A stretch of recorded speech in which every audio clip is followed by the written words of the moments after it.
हन्ना उदास थी क्योंकि उसकी कोई औलाद न थी। उसने दुआ की और खुदा ने उसे एक बेटा सैमुएल दिया। वो बहुत शुक्रगुजार थी। बस उसने सैमुएल खुदा को दे दिया ताकि वो उसकी खिदमत करे। हन्ना अपने बेटे को छोटी उम्र में ही सरदार काहिन एली के पास हैकल में छोड़ आई। सैमुएल बूढ़े नाबीना एली की मदद करता, हत्ता कि वो हैकल ही में सोता, जबकि एली काहिन करीब ही एक कमरे में सोता था। एक रात सैमुएल ने सुना कि कोई उसे बुला रहा है। वो उठा और दौड़कर एली के पास गया।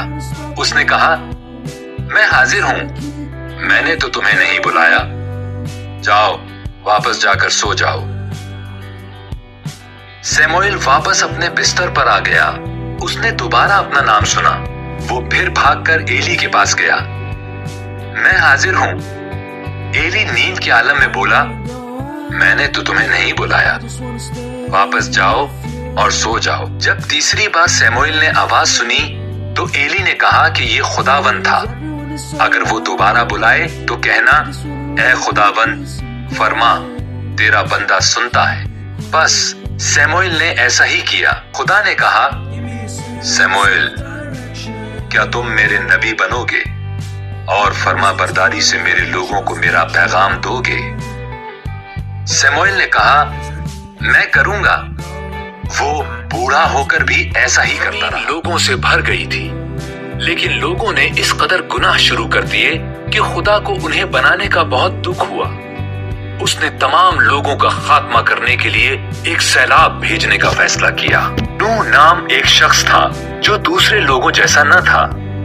वो खुदा से प्यार करता और उसकी फर्माबरदारी करता था। खुदा ने फैसला किया कि वो नूह और उसके खानदान को सैलाब से महफूज रखेगा। खुदा ने नूह को सैलाब के बारे में खबरदार किया। उसने नूह को एक बहुत बड़ी कश्ती बनाने के लिए कहा, जिसकी छत ज्यादा ऊंची ना हो और जिसमें 3 मंजिलें, 1 खिड़की और 1 दरवाजा हो। और नूह ने फर्मा बरदारी करते हुए उसे तामीर किया। खुदा ने नूह को सब जानवरों में से एक जोड़ा लेने को कहा, 1 नर और 1 मादा। फिर नूह, उसका खानदान और जानवर कश्ती में चले गए और खुदा ने दरवाजा बंद कर दिया। 40 दिन और 40 रात तक बारिश बरसती रही। आसमान से बारिश बरसी और समंदर और झीलों के सोते फूट निकले और बुलंद तरीन पहाड़ भी सैलाब से डूब गए। लेकिन नूह, उसका खानदान और जानवर कश्ती में महफूज रहे। कश्ती पानी पर तैरती रही। खुदा एक लम्हे के लिए भी नूह को नहीं भूला था। खुदा ने एक हवा चलाई और पानी कम हो गया। कश्ती अरारात के पहाड़ों पर रुक गई। नूह ने कश्ती में से एक फाख्ता उड़ाई। जब फाख्ता वापस न आई तो वो समझ गया कि अब वो महफूज है। जब जमीन सूख गई तो खुदा ने उसे कश्ती से बाहर आने को कहा। खुदा ने एक वादे के तौर पर आसमान पर कौसे कज़ा रखी कि आइंदा वो कभी जमीन पर ऐसा सैलाब नहीं भेजेगा। याकूब के 12 बेटे थे, मगर वो अपने बेटे यूसुफ को सबसे ज्यादा प्यार करता था।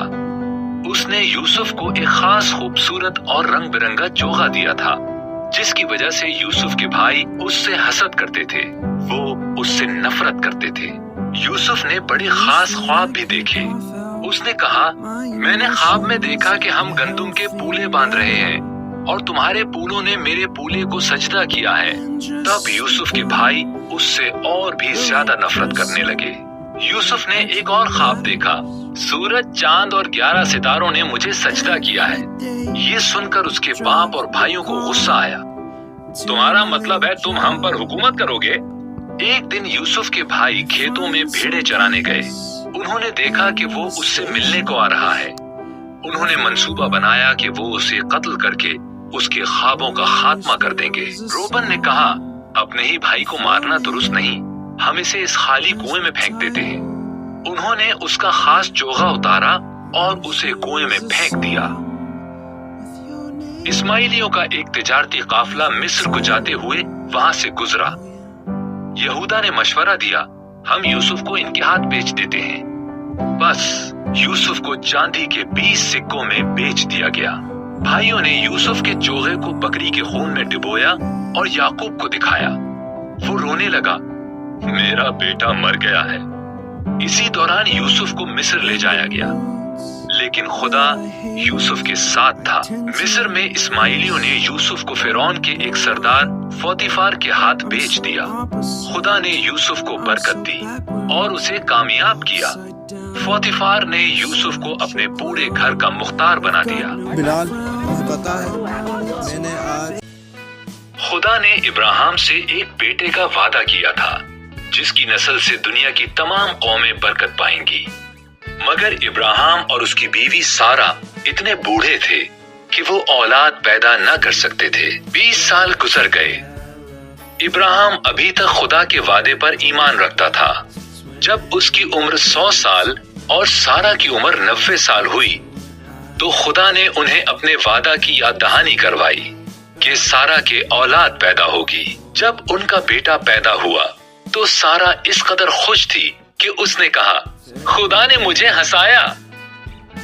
और उन्होंने अपने बेटे का नाम इसहाक रखा, जिसका मतलब है हंसी। जब इसहाक अभी छोटा लड़का था, खुदा ने इब्राहिम का इम्तिहान करते हुए उसे इसहाक को कोहे मोरिया पर ले जाकर खुदा के लिए कुर्बान करने को कहा। इब्राहिम के लिए ये एक बड़ी उलझन थी, मगर वो अब भी खुदा पर भरोसा रखता था। इसहाक ने लकड़ियां उठाई और इब्राहिम ने आग और छुरी पकड़ी। दोनों पहाड़ पर चढ़ गए। कुर्बानी के लिए बर्रा कहाँ है? इसहाक ने पूछा। इब्राहिम ने जवाब दिया, खुदा खुद मुहैया करेगा। इब्राहिम ने कुर्बान गाह पर लकड़ियां चुनी और इसहाक को बांधकर लकड़ियों पर रखा। जो ही उसने इसहाक को ज़िबा करने के लिए छुरी उठाई, तो एक फरिश्ते ने उसके नाम से पुकारा, ए इब्राहिम, लड़के को नुकसान न पहुंचा। फरिश्ते ने चिल्लाकर कहा, खुदा जानता है कि तू उसके वादे पर ईमान रखता है। वहां झाड़ियों की तरफ देख, जहां एक मेंढा सींगों से अटका हुआ है। लड़के के बदले उसे कुर्बान कर। तब इब्राहिम ने अपने बेटे के बदले उस मेंढे को कुर्बान किया और उसने उस जगह का नाम यहोवा यरी रखा, क्योंकि खुदा ने कुर्बानी के लिए बर्रा खुद मुहैया किया था। जैसा खुदा ने कहा था, वैसा ही उसका वादा पूरा हुआ।